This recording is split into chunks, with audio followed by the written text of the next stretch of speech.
আল্লাহ তাআলা বলেছেন আত্মহত্যা করবা না, হারাম। যে ব্যক্তি আত্মহত্যা করে তার জানাজা কোন আলেম তার জানাজা পড়াবে না। সামান্য সলিমুদ্দিন কসিমুদ্দিন জাতীয় কয়েকজন লোক যাবে, আর একটা মুয়াজ্জিন জানাজা পড়ায় কবরে ধুয়ে দেবে। বড় জানাজা হবে না, বড় আলেম জানাজা পড়াবে না, যেহেতু সে জাহান্নামে যাবে। আত্মহত্যাকারী কোথায় যাবে?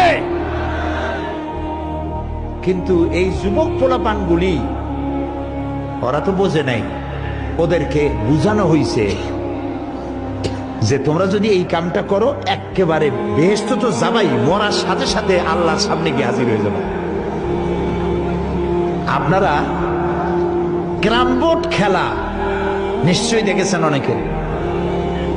আর ভাই কইতে লজ্জা কি, আমিও তো খেলছি ছোটবেলায় ক্যারাম বোর্ড খেলা। এটা কি কোনো গুনাহ নাকি? আমিও খেলছি। ক্যারাম বোর্ড খেলাটা কি?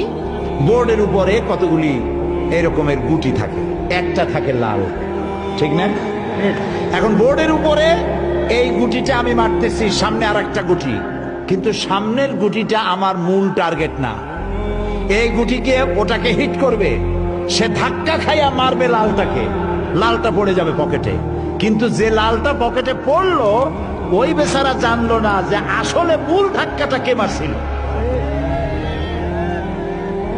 কাজী এই যে যুবক পোলাপানগুলি ইসলামের জন্য জীবন দিতে, জীবন দেওয়া সহজ ব্যাপার না। কত বড় নেশা, পাগল বানায় এদেরকে। মরবার জন্য এসেছে, মরবে সে। একজনে নাকি মোষ খুব বড় ছিল, হাত দিয়ে মোষ এরকম উঁচা করিয়া তারপরে মদ খাইতেছে বহুত কষ্ট করে। তারপরে লোকেরা বললো, তো তুমি এত কষ্ট করে মদ খাইতেছো কেন, হাত দিয়ে মোষ এত উঁচা করিয়া? কয় যে ওলামাদের কাছে শুনেছি কিছু পান করার সময় মোষ ভিজলে তা নাকি মকরু হয়।